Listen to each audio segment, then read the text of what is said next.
platform. Today, I have Chi with us, and she's going to tell us in a minute a little bit about who she is and what she does. We just want to welcome everyone to the platform today. If you're not familiar with Living Well Wednesday, it is a platform for you to get well in your business, in your life, in your health, in your spiritual, everything surrounding you as a person, as a human being.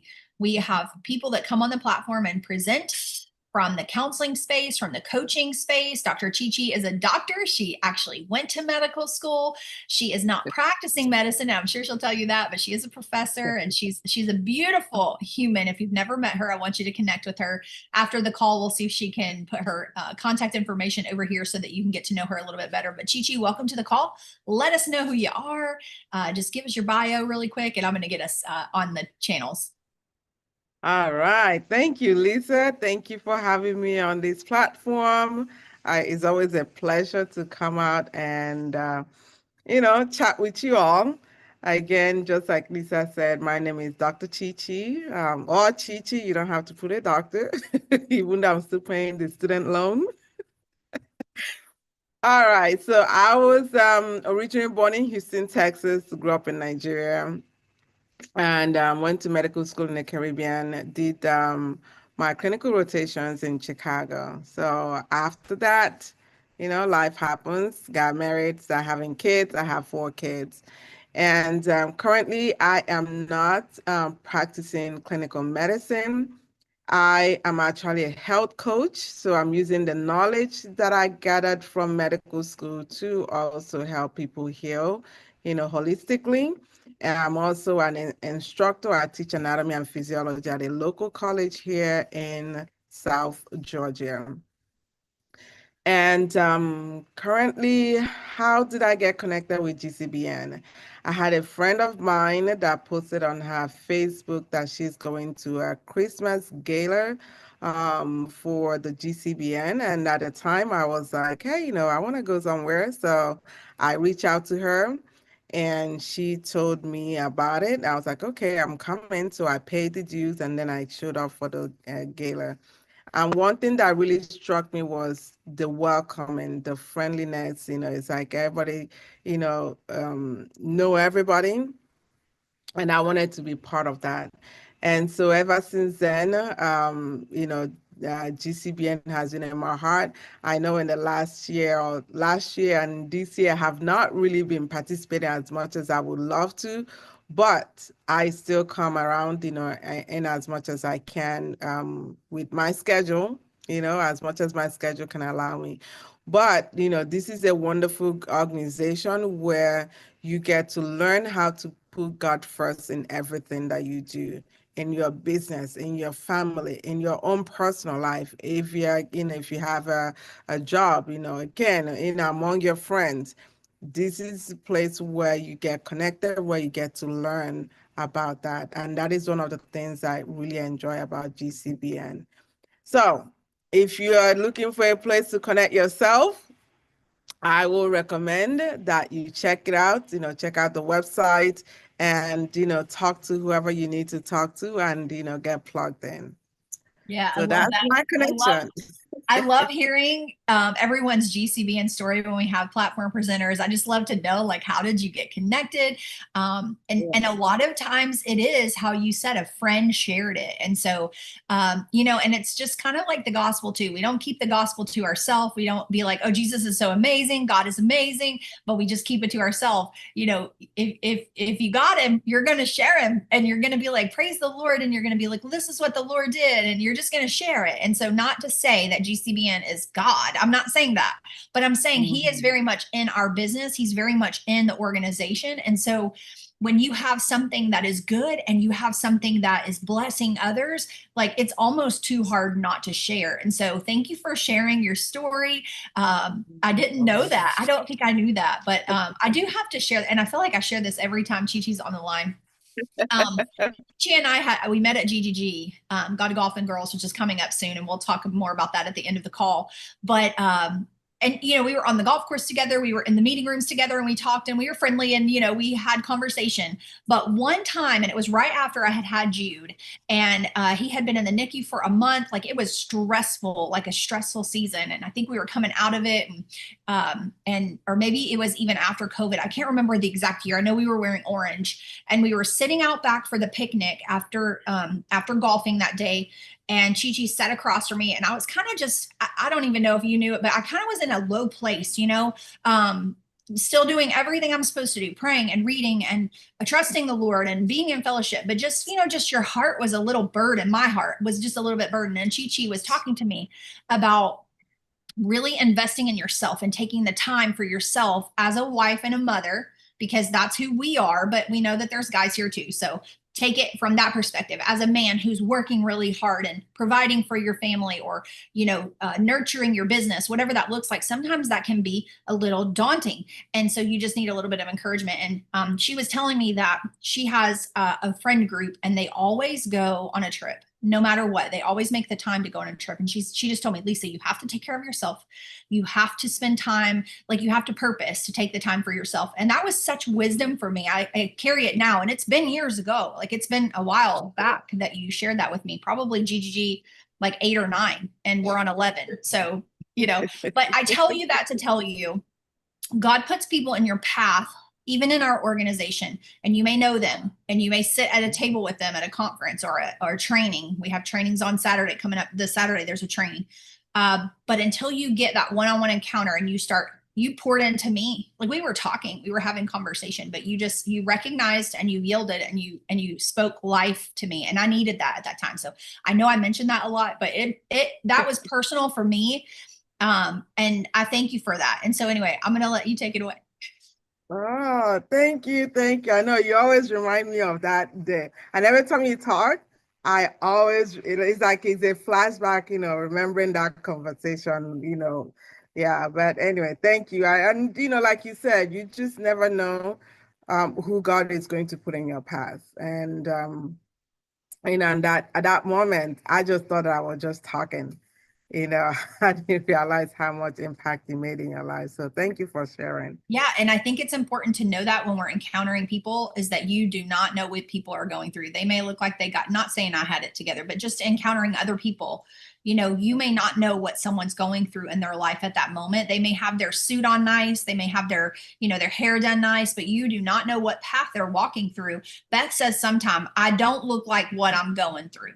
That's what she says sometimes. I don't look like what I'm going through, meaning she's going through some stuff, but she don't maybe look like she's going through some stuff. So it's important for us to ask those questions like you did to me, and kind of dig a little deeper and not pry or be nosy, but just like care about the person. And maybe y'all already do that. I fail at that all the time. And God is showing me like community, relationship, connection. Like it is important to have those conversations. And Renee Salvery's here on the call too. And Renee, I'll just tell you, Renee's our prayer warrior, but like we could pray for Renee too. You know what I mean? Like she's lifting us up. She's leading the prayer call. Like just because she's a prayer warrior doesn't mean that she doesn't need the prayer, and just because Beth is strong doesn't mean that Beth doesn't need the prayer, or Dr. Jess. So I'm just saying, like, what can we take away today? This is not even the conversation that we're supposed to have today, but it's coming up. So anyway, so just check on your people and ask those questions and care, Okay, I'm going to hush. You take it away, and I love you. All right. Okay, so thank you, Lisa. So our topic today is a leadership shift. Under the leadership shift, we're gonna talk about our faith, the values, and leadership culture. Yes, Renee said we always need prayer. Yes, we do. So, leading with integrity, purpose, and kingdom impact. I'm gonna start off with a Bible verse, Matthew chapter 20, verse 26. Whoever wants to become great among you must be your servant. And I think a lot of times in organizations, in certain places, leaders make themselves as, like, you can't touch me, right? So just come here, like before you even come to me, you have to look at my schedule, and maybe, this is January, so maybe my next opening might be in March or April, so that, and I think that obviously turned a lot of people off. When they have a leader who is not approachable, have a leader who's always putting themselves on a higher pedestal than everybody else. I'm not saying that you are not, as a leader, you do not have, you should not exemplify yourself as a leader, but at the same time, don't shovel it in people's face. I am your boss. Do you know who I am? I'm your boss. Yes. Yes, God needs servants, not titles and positions.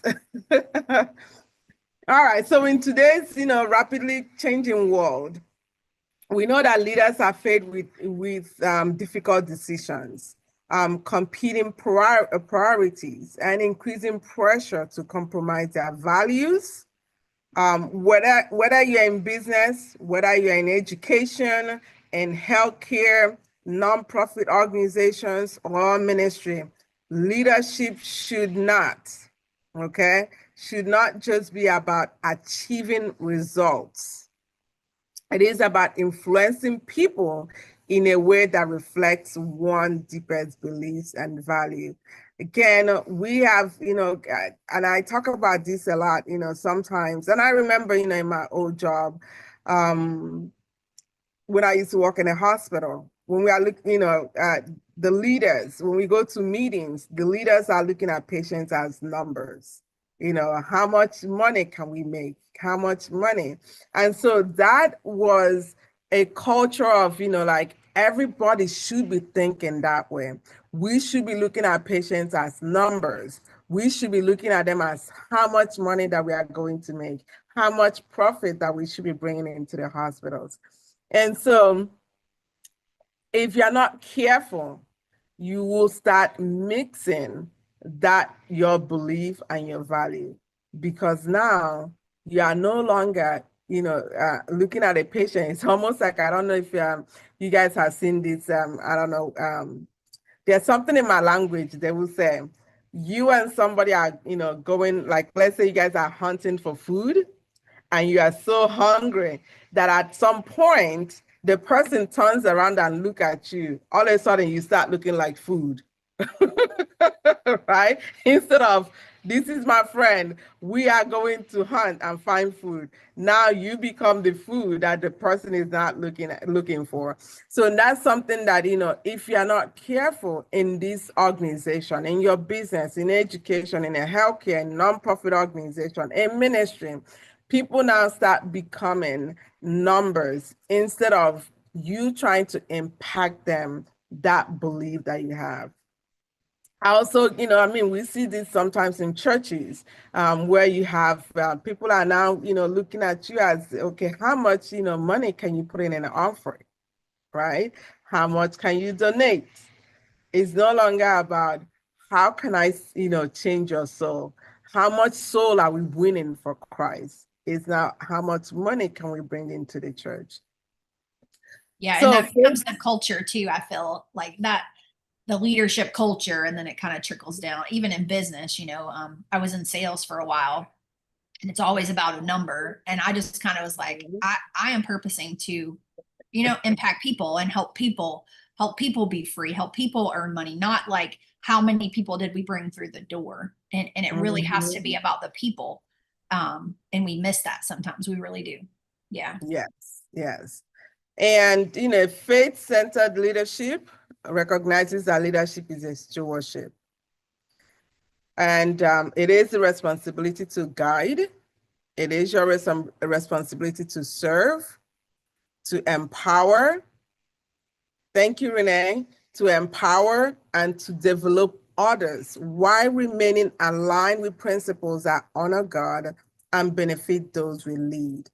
And again, this is also missing because a lot of times I used to work with someone that said, I am always trying to train people so that when I leave my job, I have people that can take over.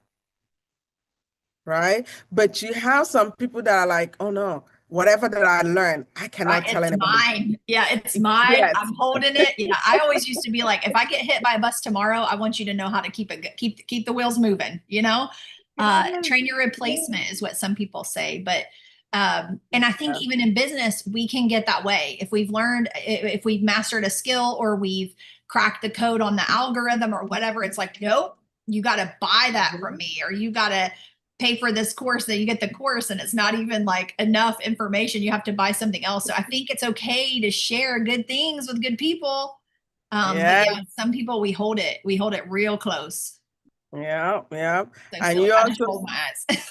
yes. And I mean, you see that there are some people that, again, when they get that information, just like you're saying, okay, you might go to, I remember there's, uh, like somebody was living at a job. Nobody else knows how to do her job. It is sad.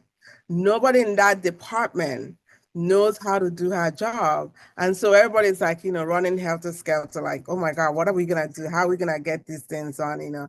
So again, this is something that we as a leader, we need to understand that, God has given us this gift, whatever gift it is that you have, that gift does not have to die with you.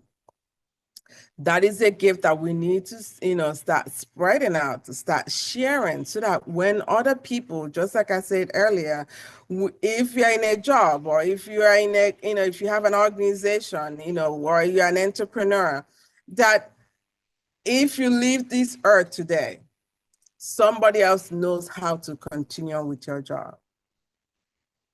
And so when faith and values are integrated into leadership, leaders cultivate cultures of trust, integrity, accountability, compassion, and excellence. Let me say that again. When faith and values are integrated into leadership, leaders cultivate cultures of trust, integrity, accountability, compassion, and excellence. What does that mean?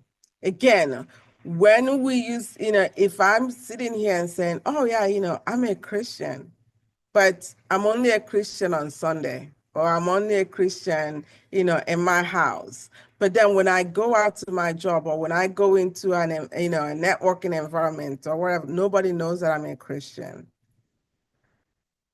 Everything that I'm saying, people are questioning things that I'm saying. There's no trust there.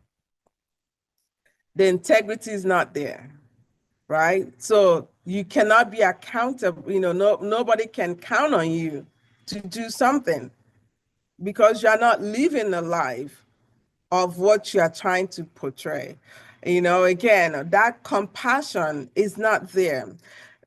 There are some people, again, I'm going to talk about it somewhere, when we have, again, another of my job, I have she's one of our dean. And I remember one day we were talking, I mean, we had like, a bunch of us in the office, discussing things. And the head of the dean also wanted everybody to, stay late. And so she was like, oh, I don't want to stay late. I have to go to church. I am the, choir leader.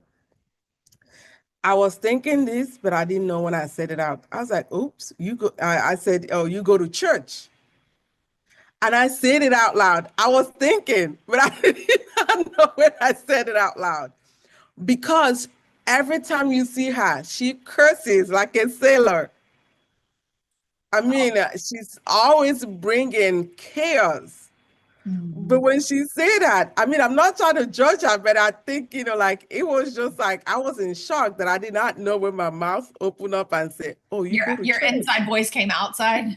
That's what I say. Your inside voice came outside. Well, and that it matters how you carry yourself, because it says take the name of Jesus with you. It doesn't say take the name of Yes. Jesus and leave him at home and then do your own thing and then pick him back up. And that's so true. And I would say, if we're fair, we could all probably say we've met somebody that like that, help us to not be like that. But Yes. wow, yeah, you're like, you're just going home. You're not going to go sing in the choir. But yeah, Yeah. what is it like? Let her walk. our walk talks like our talk talks, but if our talk talks like our walk talks, then I don't know. It's a saying. Something like that. I'm gonna try to find it. But again, our faith and values, as a leader, needs to show that we are truly, who we say we are. We can't just wear a t-shirt that says, God saved me or Jesus saves me. But then the things that are coming out of your mouth, you can't even, relate to that word. Okay. I found All it. right. Gigi, can I say it right fast? It says Yes. your talk talks and your walk talks, but your walk talks louder than your talk talks. Meaning we can say we're a Jesus follower and we can go to church and say we go to church, but like our walk is really what people are going to see and it speaks louder, which is exactly the example that you just gave. So your talk talks and your walk talks, but your walk talks louder than your talk talks. Thank you for that. And again, we are not saying that, that we are perfect, right? But there still has to be a something that will set you apart. It will set you apart from what you are trying to, again, relate to people.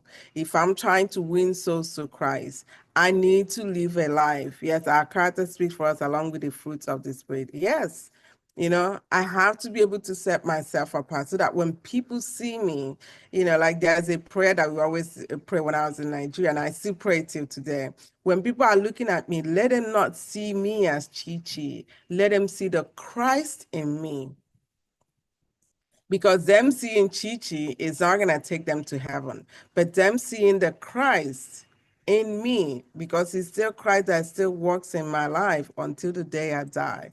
And so if I am able to, live that life, that again, as a leader, so that the people who are coming up or who are watching me can say, wow, there's something different about this leader. When I become a leader, this is the example that I want to, set, for my subordinates. And so again, so we now go to the next section here, foundational truth. Now that takes us to our foundational truth. Leadership culture is not built by mission statements on walls. It is built by the daily behaviors, decisions, and values demonstrated by leaders. Again, leadership culture is not built by mission statements on walls. It is built by our daily behaviors, decisions, and values demonstrated by leaders. Because remember, the mission statement is right there. People are reading it and they are, walking by. But if people are coming in and they're not seeing, again, people who are working on the inside, if they're not seeing that mission statement being exemplified by the people who work there, then it doesn't make any sense, right? I have I always talk about, we go to some of these jobs interview and they're like, yeah, right here we are all like family. We are all family. And then when you come in and you're like, hold up, like, I don't even know if this person is married. And this is like your immediate boss. I mean, not that they have to share their family, family things, but again, you're like, I don't know, is that person married? Is that person, again, because like, let's say somebody like me who has kids, it's important to me to know if my boss have kids, because sometimes I may have to rush off to go to school, right? If my boss doesn't have kids, it will be a little bit hard for the boss to understand that every other month I have to go to school for an award ceremony, or every other month I have to go because the child called code or something, So again, this is something that if you are saying that this job or this, entity, they are all about family values. They are all about, taking care of each other. It has to be shown. And how is it going to be shown? It starts from the leader. That's right. I have an example if I can. Yes. So, so my husband is here at Lackland Air Force Base, and he's a commander of a squadron. And before he came in, there was like no families allowed anywhere near the squadrons. It was just like, I don't know why. Mm. I don't know if it was group down leadership, because top down leadership pushes down, and I don't know. Mhm. But when my husband got here and we started doing just different activities and different events, you know, it was almost like the families were reluctant to come because they weren't sure our family's really allowed to go. And sometimes you don't want your baby kids in an environment that's a training environment like that because they do yell and they do, you know, they it's a whole flight of people and they all have to do the right thing. And if they don't, they get in trouble. So it's just a whole, you know, so maybe you don't want your kids to see that, but there are other opportunities within the squadron that they can be part and feel like family because it's like you say, you know, if somebody gets sick in your family, like who's going to take care of them? You know, you have to have Mhm, that mhm, ability to work through that. Not that you're taking every Friday off to help your kid. Obviously mhm, that could be a problem, but these guys work 6 days a week. They get one day off and that's mhm, Saturday. And so mhm, it's important that their families are able to come and be part and to spend time with them and to have lunch with them and stuff like that. And so it's really cool because our top down leadership now has changed and the culture has changed too, where it's like mhm. they want to see families. And we went to a wing, we have a new wing commander. And so we went to a meeting for our key spouses and there were kids in the room and stuff. And so it matters. And I think what you're saying, at least what I think you're saying, is it has to be seen and shown top down, Yes. you know, because they Yes. can say, yeah, families, families, families. But if you're not Mhm, seeing that executed, then you don't really trust that. Is that true? Can I? mhm, And that's what happened at the beginning of us of my husband taking over. Is that you know did they didn't really believe that, and so yeah, it's important to show leadership, not just speak leadership. mhm. And then it start to and you will start to see some changes in the people that you are taking care of because now they're like, oh wow, our leader actually cares about us, cares about our family. Now they're excited to come and work with you. They're excited to come and share certain things with you. Maybe there's let's say I'm just using as an example, the child, score 1500 in SAT, never heard of before. Now you're willing to say, hey, I'm inviting all of you to come and celebrate with us, right? Whereas before, you can't even bring it into the office because you don't know if, how people are going to look at you. And so again, this is why it's important that we have that leader that not just, yeah, do you read as, mission statements, but they are also exemplifying that mission statement so that everybody can also see it. Yeah. Also, every leader is creating a culture, whether they know it or not, intentionally or unintentionally. Again, like we said, you walk into a room. If there's something missing, that leader should be able to say, wow, yeah, I can tell something is missing, right? And just like you mentioned, I know I've talked about this, at my job. Our present, I want to say maybe our old present, 2 or 3 presents ago, every year for your birthday, she will send a birthday card, right? She sent, and she will sign her signature and all of that. And I don't even think she knows me personally. She doesn't know me personally. Let's just put it out. She doesn't. But I remember seeing that card. And then when she left, the card left with her. And then I remember one day I was like, we need to start celebrating people's birthday because birthday is important to me. Why is it important to me? Because people don't get to see their birthday. Every year you see somebody that died before their birthday. And so, so again, for me, it's a blessing that you're alive. Every day that you wake up, that you're alive and you're healthy. Amen. And then to top it up, you get to see your birthday, you get to celebrate it. And so I brought it up in our meeting one day, and I was like, we need to celebrate people's birthday. Do you think that, everyone's like, yeah, yeah, we need to do that. Still didn't happen. Yeah, you got to But be that one. You got to be the one to do it. Give me everybody's birthday. I Yeah, know. it's And good. that's one of the things that I'm like, I remember when I was in medical school, we had I started a Bible study there. And so we had everybody's birthday. And so every month, they all knew it. Every month we are celebrating people's birthday. I will bring out my loan money, cook. I Yeah. will cook. We get somebody. I don't bake, so I will get, somebody to bake, pay them, and they will either come to my house, my apartment that time, or we go somewhere. And people were really loving it. Mhm. That every month, medical school is stressful. They are looking forward to somebody's birthday. There has to be somebody's birthday every month. So we are getting out of our study to go and celebrate birthday. And Yeah. so when I left, one of the things that they sent me in my things, like, they put on my card is like, this place is gonna be so boring. Yeah. Yeah. But again, that is something that, a leader, you create that culture, and hopefully when you leave, somebody else will pick up that, That's right. And so there's a question here that, I kind of, picked out is, do I have a leadership culture? As a leader, do I have a leadership culture? Is that the question that you should be asking? Or should the question be, what kind of culture am I creating? Mm-hmm. Yeah, that's Um, good. Because you yes. have to reflect, you have to introspect, you have to think about that. Mhm. And it Yes. and it may be uncomfortable too to look at that, depending on how Hmm. you view yourself. It may be Yes. uncomfortable both ways, but you are Hmm. leaving something. So it's important to see what that something is. Yes, yes. And so culture is the invisible force that influences. Mhm. It influences communication.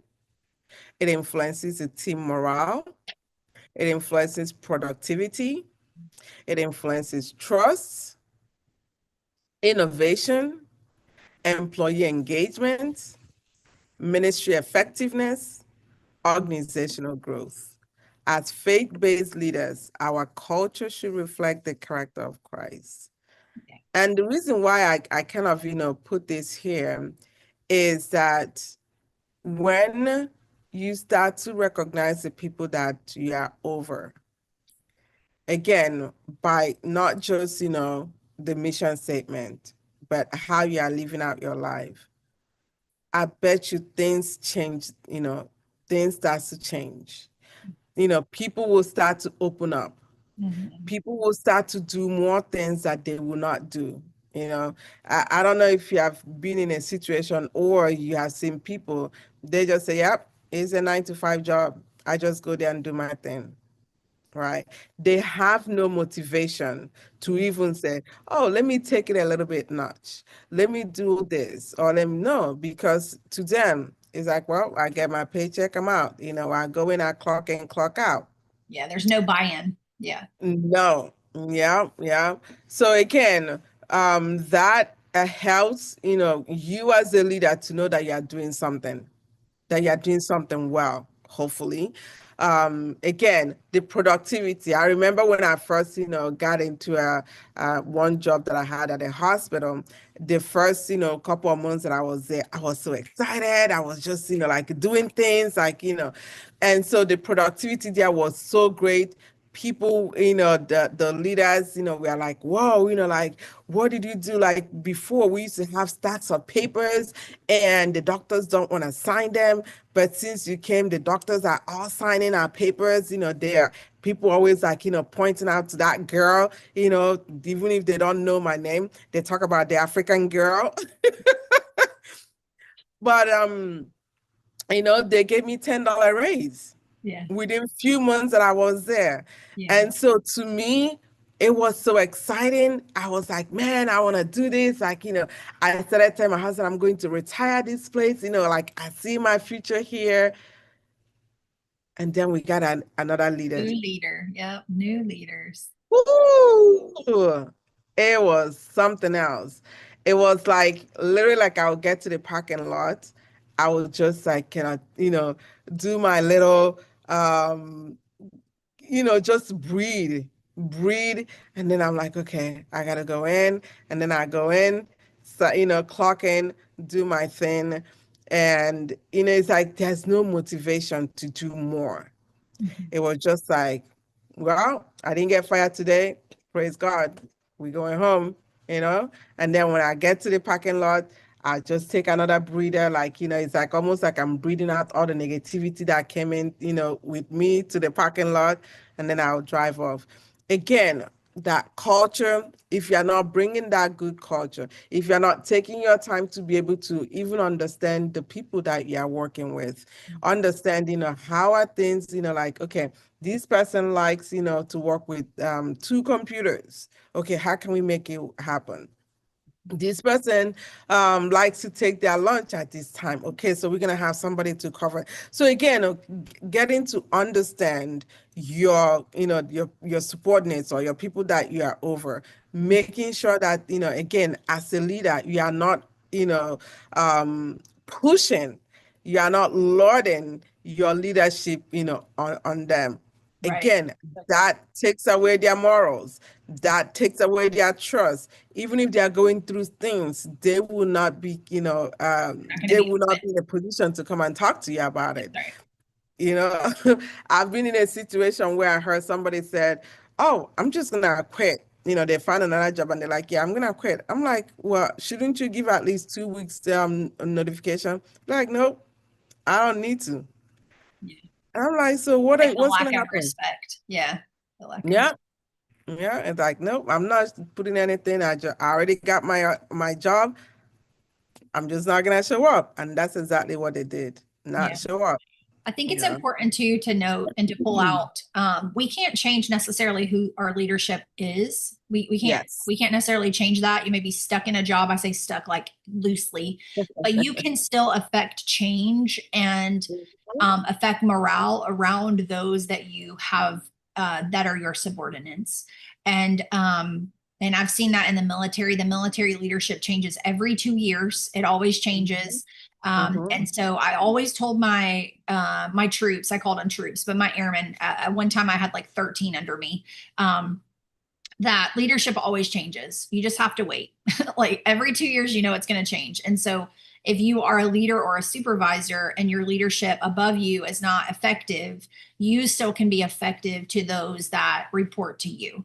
And Mm-hmm. and it takes maturity and it takes leadership to be strong, to not allow that to impact those that you supervise. Because sometimes it will, but as best you can, then we can.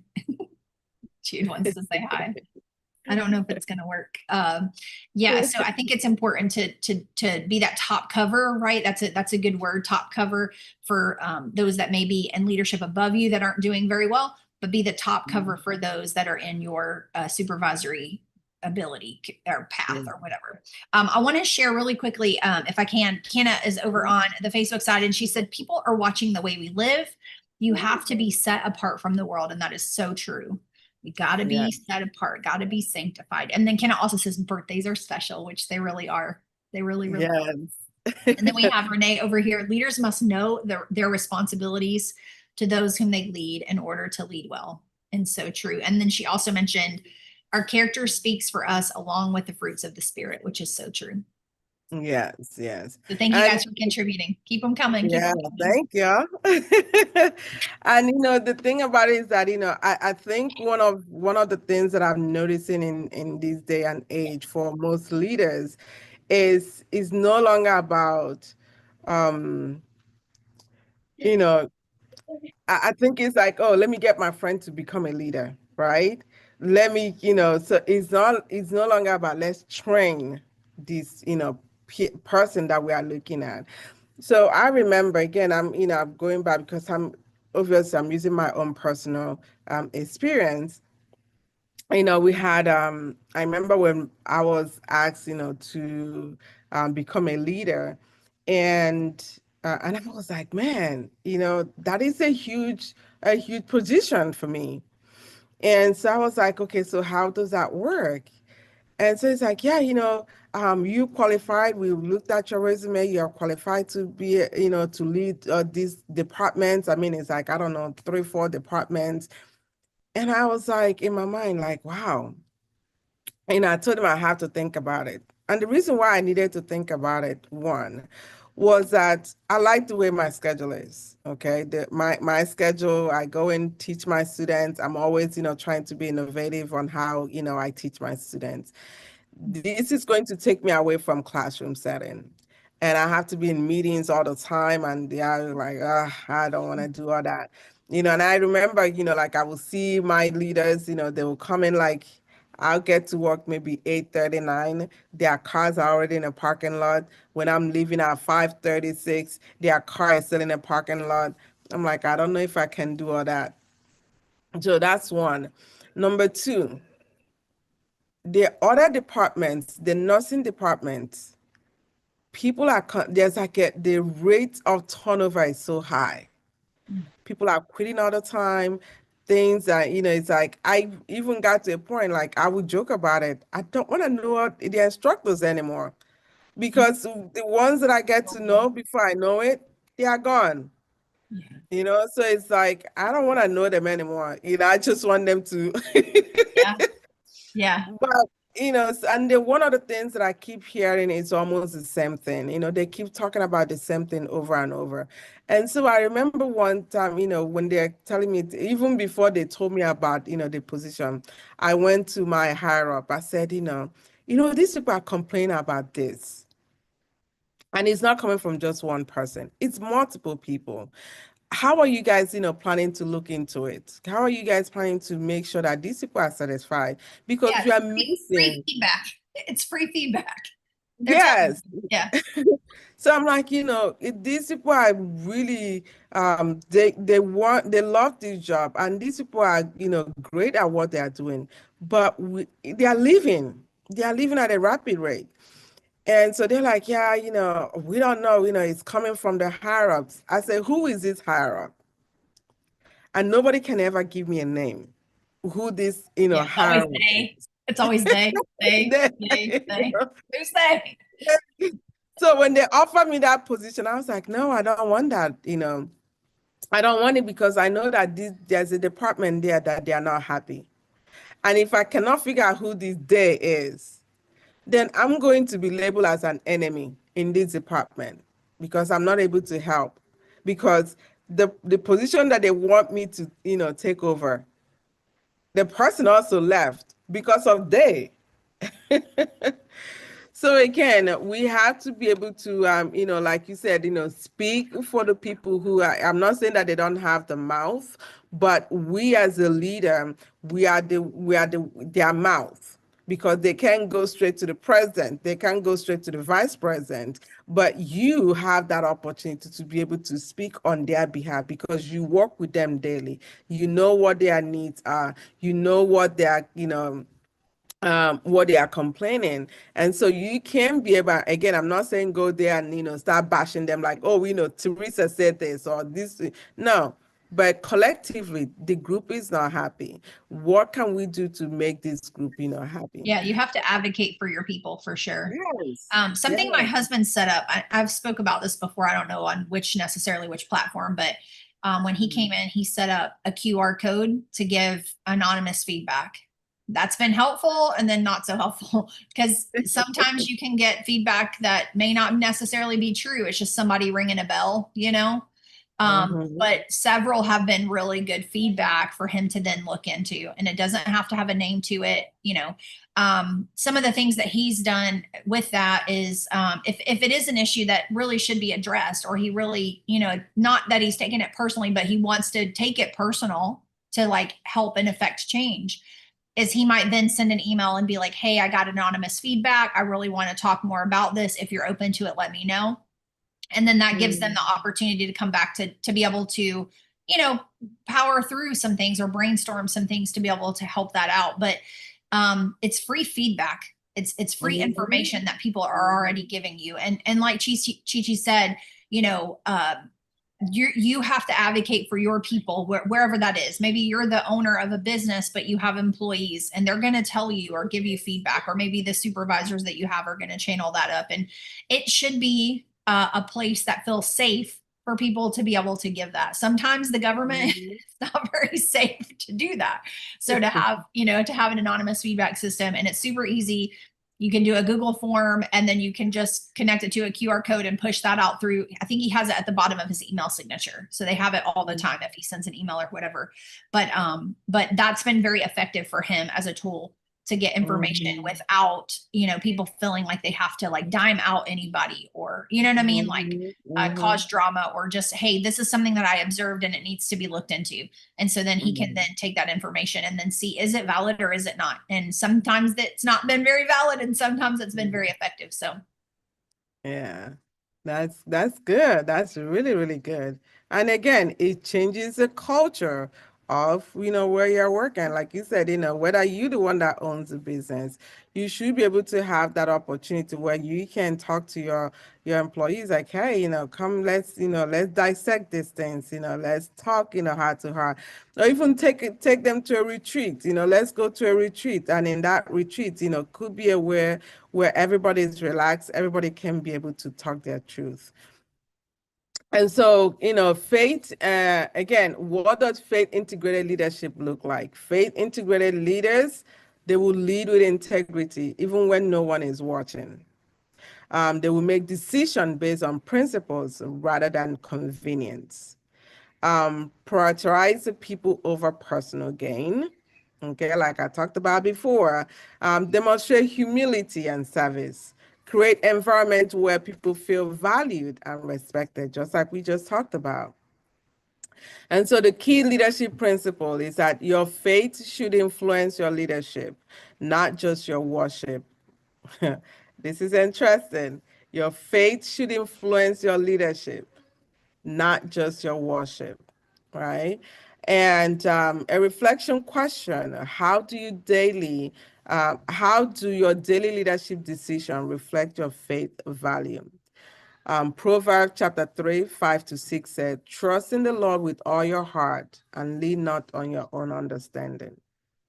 Again, we should not, our own understanding should not take priority. This should be a situation. Again, one of the things I always like to do is, when somebody asks me something and I'm like, what, give me some time, let me think about it. And then I'll come back to you. Because again, using my own understanding can make that little thing become huge, again, and now you start to try to defend yourself. Oh, I didn't mean to say that, and whatever else. So again, we Communication. have a mhm. Communication is key. And we talked about that last week with Jessica Banner. So if you guys haven't checked out that call, make sure you go back and watch that one. But communication is really key too, which you've mentioned that even throughout your, it's threaded throughout this conversation too. So Yes. communication is key too. Sorry, go ahead. Yeah. No, no, no, no, no. It's a great, I mean, that's a great addition right there. So again, leading with conviction and compassion. We got to know the difference. Again, strong leaders possesses both conviction and compassion. So again, look at yourself and see which one do you fall under. Conviction without compassion becomes rigid. It creates fear. It discourages collaboration. It damages relationship. Again, conviction without compassion. Now, the other one, compassion without conviction. It lacks accountability. It avoids difficult conversations. It creates confusion. It weakens standards. Again, as a leader, we should be able to possess both conviction and compassion. But when you have conviction without compassion, or when you have compassion without conviction, you're not really doing anybody good, right? There's, when I think about it, I also think about, me as an instructor, every semester, I give my students opportunity to, because again, you have the school that will send the whole survey, again, rate your instructor, do all these things. But then, in a classroom, I will ask them, tell me about the whole semester. What did you think about the semester? And they will go on and on and on and on. And then I will say, okay, tell me as an instructor, what do you think I should do better? What do you think I should take away? What do you think I need to add? And then, of course, again, and this is how personally helps me to get better next semester because I take that feedback that they give me and I will use it to add to, whatever. Because again, I'm done with this class. I don't need a grade for the class. They are the one that need the grade. And so when they are giving me this feedback, I'm like, oh, okay, that makes sense. In my own eye, I thought that this worked. But then, for them, they're like, nah, that didn't really work for us. And so again, having that understanding and having that, again, compassion. And sometimes they might tell me, oh, when you said this or when you said that, I'm like, oh, okay. So again, that convicted me that maybe the way that I pass that knowledge to them or whatever instruction that I pass down to them didn't make any sense. I'll give you an example of what happened. Towards I think it was last semester or 2 semesters ago, I gave them final exam. And so in that final exam, it's 130 questions. I did not realize it was 130 questions. I thought it was 100 questions. I gave them, I think, 2 or 3 hours. And I'm sitting there like, time is going. Nobody has submitted an assignment, submitted their final exam. And so I was like, what is going on? Like, is the exam that hard?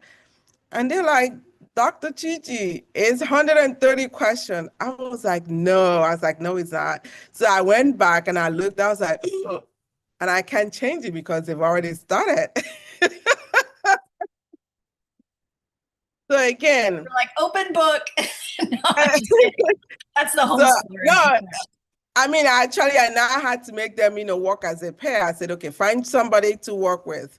Because again, that conviction in me is like, whoa, I thought I gave them 100 questions. I didn't realize it was 130 questions. That's a lot you know and so again and that compassion in me was like, wow, like I'm sure these people are going crazy, having to remember all of these questions, having to, I mean, remember, to answer these questions and whatnot. So I was like, you know what, find you a partner and you guys will work as a pair.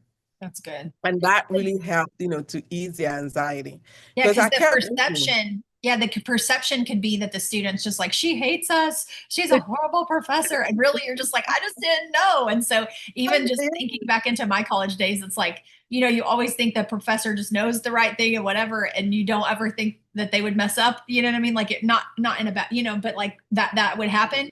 And so then I would automatically be like, well, they just hate us or whatever. And so for you to be able to be like, what is happening? Why is this taking so long? And then them to tell you, and they're like, okay, whoa, that's not what was supposed to happen. Let's figure this out. So that's a good yeah. perspective.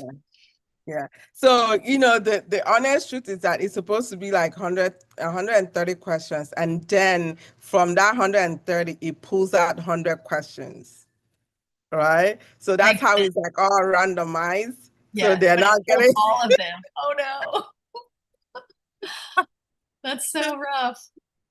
And A&P is really not easy either. Like it's A&P not. is really wow. That's funny. Yeah. So again, I know we are going out of time. I had just seen like, few examples of, leaders that, again, that we need to kind of, emulate. The first one that I have here was, when we're looking at the Esther. Okay. Esther, again, we all know the story of Esther. We all remember how, her cousin told her or her uncle told her, hey, you were chosen for such a time as this, Esther 4:14. Again, when we are looking at Esther, again, Esther is a courageous leader. Leadership often requires courage. Influence can be used to serve others. Purpose is often revealed through challenges. And then the next one is we know Jesus. When Jesus encountered the woman, caught in adultery, instead of Jesus condemning her for what she did, Jesus had compassion on her, and Jesus said, "Neither do I condemn you." And the conviction was, "Go and sin no more." Jesus did not go back and remind her of, this is not your first time indulging in this. As a matter of fact, it's not just, adultery. You have been stealing, you have been lying, Jesus told her, go and sin no more. He extended grace while maintaining the truth. Mhm. Another person that we can look at is Moses. Moses is a reluctant, instructor. Numbers chapter 12, verse 3. Now Moses was very humble, more than all men who were on the face of the earth. And so leadership requires dependence on God. Great leaders develop successors. Humility is a strength, not a weakness. And as a leader, we need to also, create collaboration, create that environment that allow people to be able to collaborate. So I have this little acronym or framework, for shift, leadership shift. So the S means serve with humility.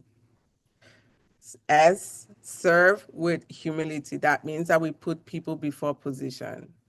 H means honor your values. Okay, make decisions that align with your principles. I means influence with integrity. Again, build trust through consistent actions. F, foster growth in others. Foster growth in others, meaning develop future leaders. And then the T, transform culture. Create environments where people are going to flourish. So again, that's just shift. Can you give me Serve that with H again? H, honor your values. Okay. Influence with integrity. Foster growth in others. Transform culture. And so, as a leader, okay, don't forget that this is our little, think about it. What kind of leader do you want to be? The most effective leaders are not remembered simply for what they accomplished, but for how they influence people, upheld their values, and inspired others to become better versions of themselves. So leadership is not being in charge. It's about faithfully serving those entrusted to your care. The leadership shift declaration: I will lead with faith. I will act with integrity. I will serve with humility. I will build trust. I will steward influence wisely. I will develop others intentionally. I will create a culture that reflects my values and honors God. Because leadership is not simply about where we are going, it is about who we are becoming and who we are helping others become along the way. Thank you all. That's so good, Gigi. Thank you so much for presenting today. And I love that I get to hear you and glean. And I'm so glad that you didn't step on my toes today too much. Because normally Gigi talks about what we eat. And I'm like, you get my bell every time you ring my bell. But this is such a good conversation. And yeah, we're just thankful that you're here with us and that you're able to present on the platform. So if this has been helpful to you, share it out, share it. And I put the shift acronym over here in the chat and then also on the Facebook side. So you guys have that as well. I love that you use the shift acronym. So I'm going to go over some announcements. Chi, I want you to think about just one takeaway for us to have like final words, I guess you could say. What would be your final words for us? And I'm going to do announcements really fast. I just want to make sure that I have them all on the same screen because sometimes that makes it tricky. Okay. All right. So last thing that I want to say to you guys is just, remember that as a leader, your faith should shape your leadership decisions and your behaviors. Don't forget that. Your faith should always shape your leadership decisions and your behaviors. Please. Okay. Don't let anybody question your faith. Question it like, oh, you truly say you're a Christian? Are you sure you're a Christian? Because I don't see it. Live your life as Christ would have. Awesome. All Thank you right. so much. Okay, guys, I want to do announcements really quick for you. You can go on our Facebook page or our website. Our website is gcbnetwork.com. That's going to have all of our opportunities, our membership opportunities. And we would just challenge you to reach one, each one reach one. So whoever is in your circle, your orbit, your networking partner, your leadership friend, your business, whoever you guys do business with, like reach out to one person and just invite them to take a look at the website or to join a call. We have a great opportunity coming up this Saturday, which is our conference, not our conference. Just kidding. Let me get my thoughts together. Our quarterly networking event. This is going to be a breakfast. We're going to start at 9:30 at Cornerstone Co-working in Lawrenceville. We have Jason Davis, who is a stewardship coach. He's a member of GCBN and he owns Jericho Force Enterprises. His name is Mr. Fortify. He was a D1 athlete in college, amazing guy. And he's going to be on the platform speaking about Mission, I'm Possible. I got to talk with him last night and he is pumped and ready. He's got some friends that are going to be coming from his networking group too. We also have Vicki Jumper, who is on platform as well to speak. She is our GCBN corporate sponsor. She is a nurse practitioner and she owns Southern Comfort Hospice, and she's been a member of GCBN as a sponsor as long as I can remember. So her topic is going to be Believe for It, from vision to manifestation. And so there's going to be a time for breakfast. There's going to be a time for networking. Of course, we're going to pray because it's GCBN for real. Like, we're going to pray. If you don't know that God has a plan and I am a part of it, we'll teach you that on Saturday. And our goal and our purpose is to put God back in business. And we want to equip you as business owners, even people working in the corporate space, to be able to have that ability to not have God alongside your business, but he is working through your business, right? There's a difference that God is so saturated in your life that he's just right by you, or you just have a Bible on your desk. There's a difference. There's a difference in how we operate. There's a difference in, Gigi's example, you go to church, like you sing in the choir, you lead the choir.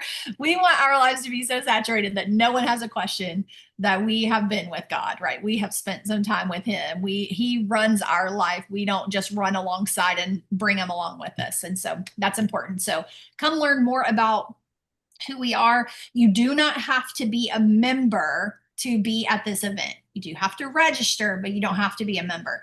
This is on our Facebook page. You can go to more, go to events. The events tab will pop up here and you'll see Saturday at 9:30. You can click on that event. It'll take you to this link. No, not that link, this link, and you can get your ticket and register. We do need to have the numbers by Friday because Beth and Dr. Jess are going to be planning for the meal. So we need to have that, we need to know. We want to make sure that we do it in Jesus class and we have enough food for everybody. So if you guys can go ahead and secure your ticket, if you haven't yet, that would be great. Share it with a friend. Our next event is going to be our prayer call on Monday. Renee Salvery has been leading that out, and it has been just an amazing call, beautiful call. It's an opportunity for us to come worship corporately, share our burdens, share our praises, and just give God the glory as we are trusting him throughout our week. And it's a great way to set your day up and your week up by starting in prayer. We start at 9:00 on Zoom. Those are registerable calls. You have to register to get the Zoom link. If you get our newsletter, it'll be there. If you don't get our newsletter, you can email us info@gcbnetwork.com and we'll make sure to give that to you. So put that on your calendar. Be there 9:00 on Monday mornings. We have Transformation Tuesday every Tuesday at noon. Our next Transformation Tuesday is next week. It's going to be Jerome Wilson. If you have never met him, if you have never heard him speak, put it on your calendar to be on this call on Tuesday. He is a dynamic speaker. He lives in New Orleans, like Louisiana area. And he actually was at the services for Mr. Jerome. He was on platform, but you didn't get to really meet him unless you did meet him like in the crowd. But he's a phenomenal person. He is dynamic. It's going to be great. So make sure you put that on your calendar. Living Well Wednesday, we have next week, I think would be, I'm trying to think of what next week will be. I don't know who's speaking next week. I don't know, but somebody is going to be here. Somebody on the platform. We have Jess Banner. We have Chi-Chi who spoke today. We have Julie Mills Watson. We have Christine Oswald. And then we have Shantane Bullock, who comes at the end of the month and she wraps everything up in a live and just kind of goes over everything, packages it up for us just so we can have that packaged up. And so you'll see that live in our Facebook group. We had a Friday Noon Nugget, so check that out. That was last Friday. And then, of course, we have God, Golf, and Girls. And so that's going to be August 14th through the 16th, Lake Lanier Islands in Beaufort, Georgia. You can still get your ticket. We still have some seats available. It is a 3-day conference, so Friday night, Saturday, and we'll leave Sunday probably around 2-ish. but it is a jam-packed, full, amazing conference all about God and his girls, and some golf is thrown in. So we want you to be part of that. We do have information on our website. There is a website created specifically for that Rose created. Just go to our website, gcbnetwork.com.